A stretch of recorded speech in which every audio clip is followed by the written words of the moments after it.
A very good evening to Madam Chanuri. My name is Navanida Analalaki Tueraj. My matrix ID is 211291020. Today we're looking at Lab 2, which is controlled and uncontrolled half-wave rectifications. So the objective of this experiment is to examine the operation of half-wave diode rectifier to analyze the load effects in half-wave diode rectifier. So this is the diagram, which has supply, rectifier diode, load, and these are the procedures. So now we'll be going into LT-SPICE to simulate.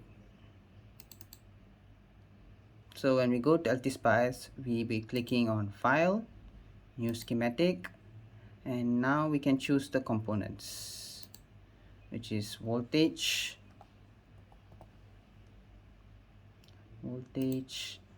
and this is an RL circuit. So we have to place the ground, then we'll be placing the resistor,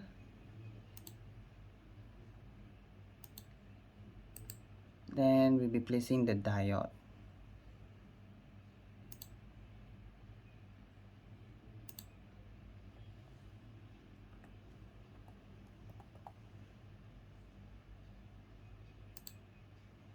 Now let's rotate the diode to be in a favorable position for us. Okay, now let's draw the wires.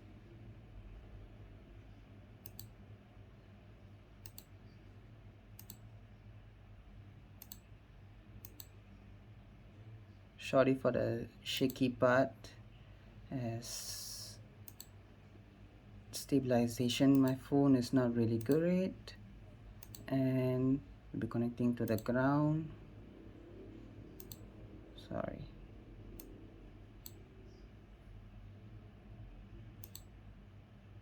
So now let's change the value to 200, and then we'll be changing this to sine based.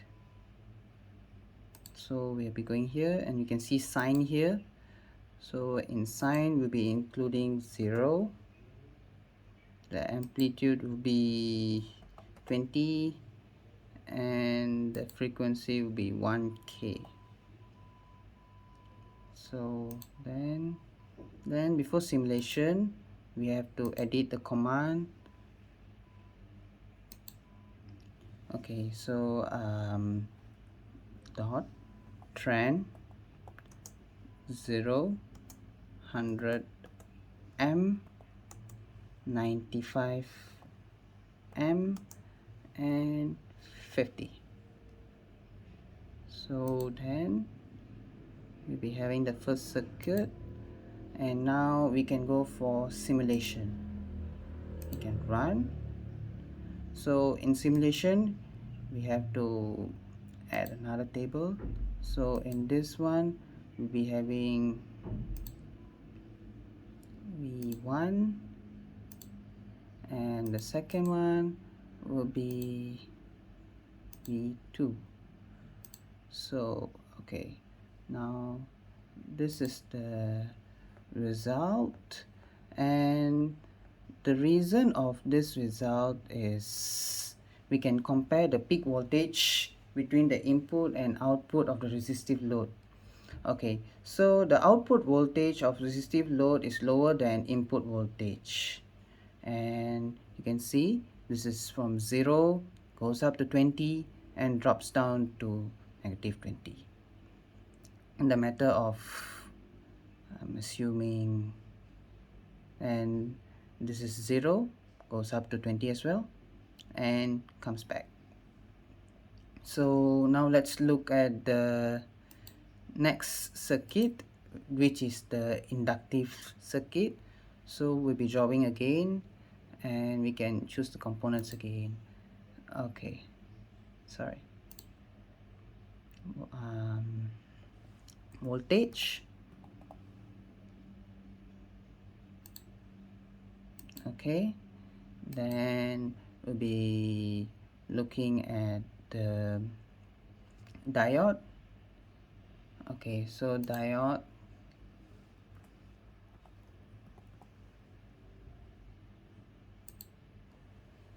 rotate it,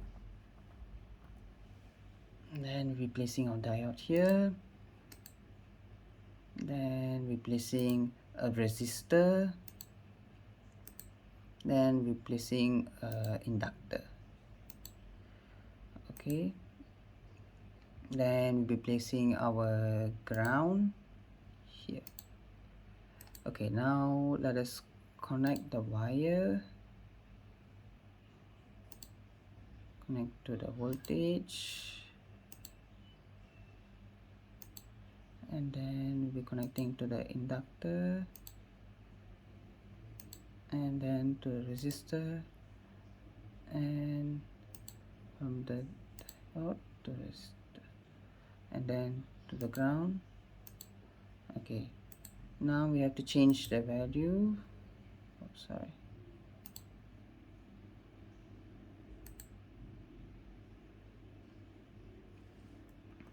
Which will be 4 amp.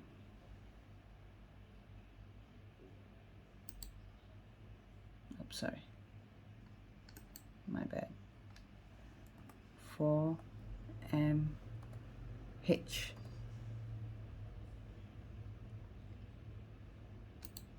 And we're changing this to sine based, so we'll be going to the advanced sine, whereby we'll be including 0,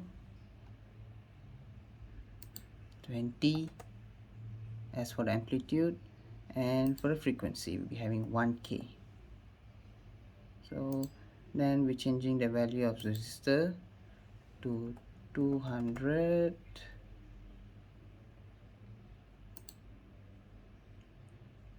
and then we'll be inputting the command.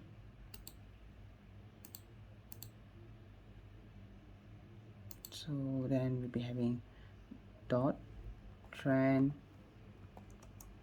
100 m, 95 m, and 50. Oh, I forgot to include 0 here.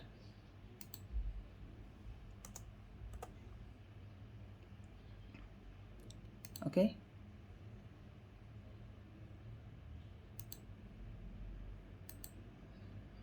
okay, we're now going for running the simulations, whereby we're adding the plot plane, and we're adding the traces,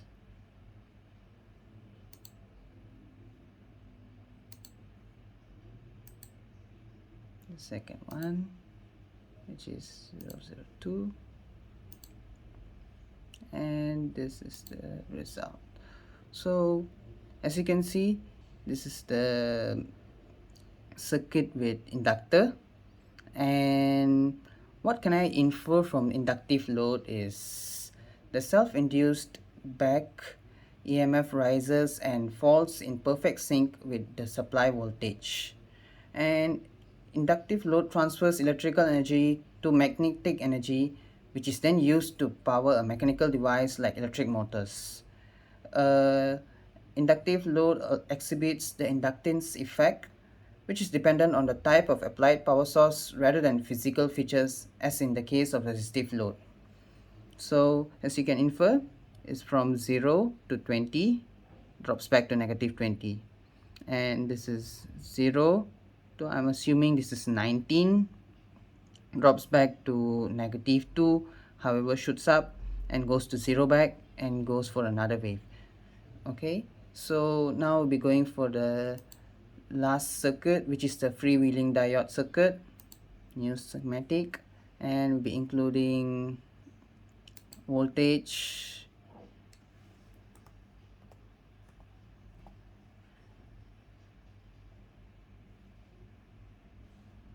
okay, so this is it, and we'll be including diode,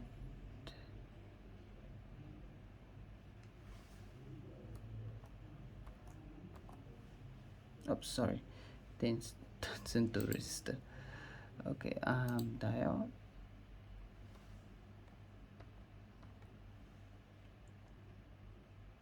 Okay, one is this, and this is the freewheeling diode. Oops, I might also use the resistor here. Okay,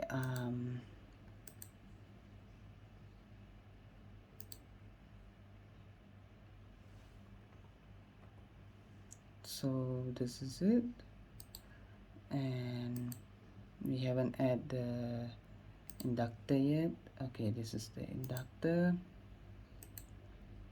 and now let's draw the lines.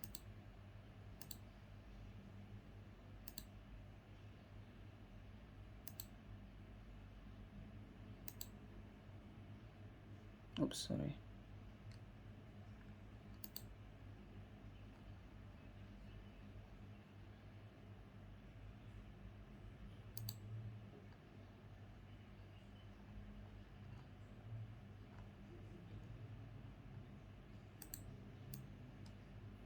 Okay,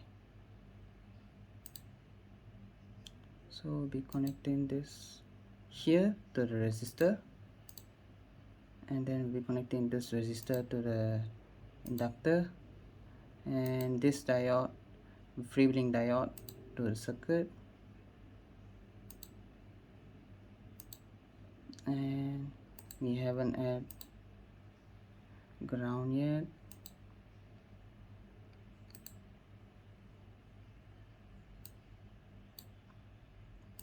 Okay, so we'll be connecting to the ground, and then we have to change the values.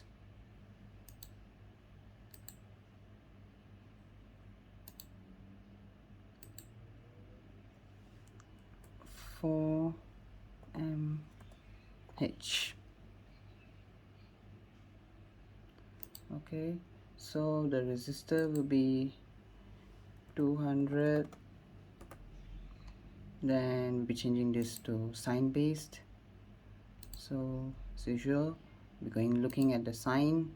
So this will be 0, and then 20, and then 1k. Okay, so now before simulation we have to enter the command. Okay, so that will be dot trend 0, 100 m, 95 m, and 50. So then we can simulate.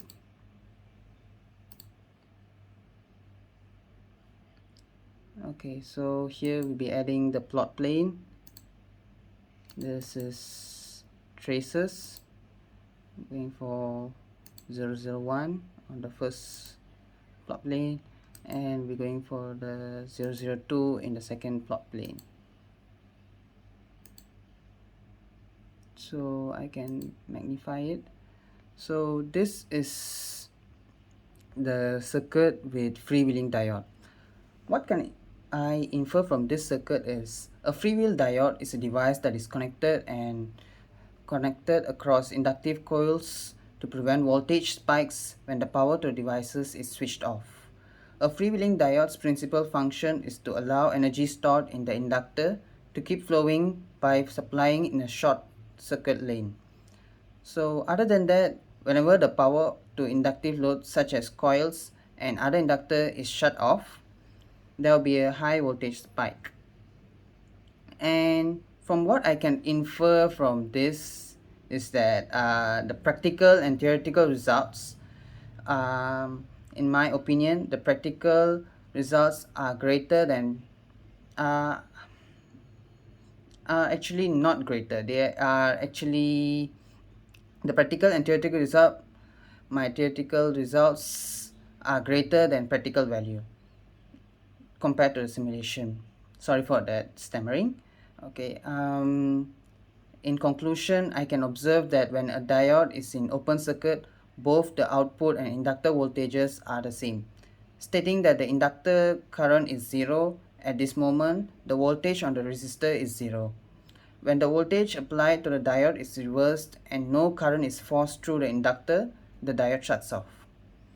and when the current in the circuit began to drop, the voltage on the inductor had already been inverted, but the diode is still conducting. I guess that wraps up for this experiment, and thank you for watching, and thank you Madam Chanuri, and have a nice day.